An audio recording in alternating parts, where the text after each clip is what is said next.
Hi guys, akkam jirtan? Egaan hordoftoonni maatiin Deeminaatii arras viidiyoo tokko isiniif qabadheen jira. Egaa san dura warra YouTube chaanaalii keenyaaf haaraa taatan subscribe gochuun maatii keenya ta'a. Viidiyoon keenya saffisaa akka isin bira ga'uuf immoo viidiyoo keenya like godhaa, share godhaa.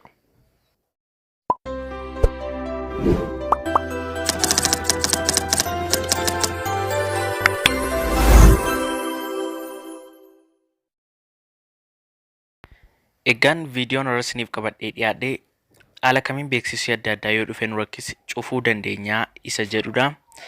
Egaan kallattiiman gara viidiyootti yeroon darbu seetingii kanii qofoo keessan irra jiru sana hin bantu. Ergaa isatti buutanii booda kunoo connection kan jedhu kan jalqaba irra jiru sana itti buutu. Ergaa isatti buutanii ol dabarsitanii booddee immoo gajjalaa kan jiru kana more connection seetingii kan jedhutti buutu.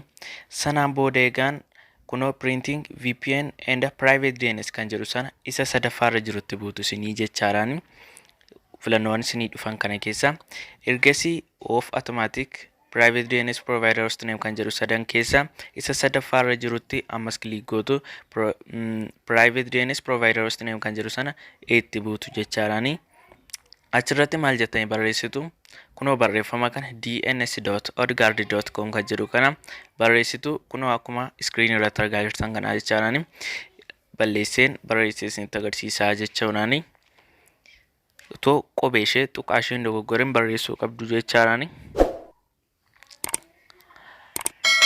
odgaard.com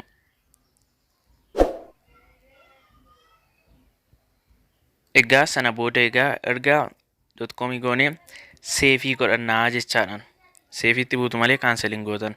Egaan kana booda viidiyoo kanarraa akkasiin waan guddaa bartan beekaa beeksisa adda addaas dhufee isin rakkisu jechuudhaan viidiyoon keenya kunis hiriyoota keessan bira akka ga'uuf immoo viidiyoo keenya share godhaa. Kun chaanaalii keessanii subscribe gochuu immoo hin dagatinaa. Yaadaaf gaaffii qabdan immoo koomentii keessaan nuuf qoodaa. Egaa viidiyoo biraa walitti deebinutti hundumti keessaan nagaan nuuf tura.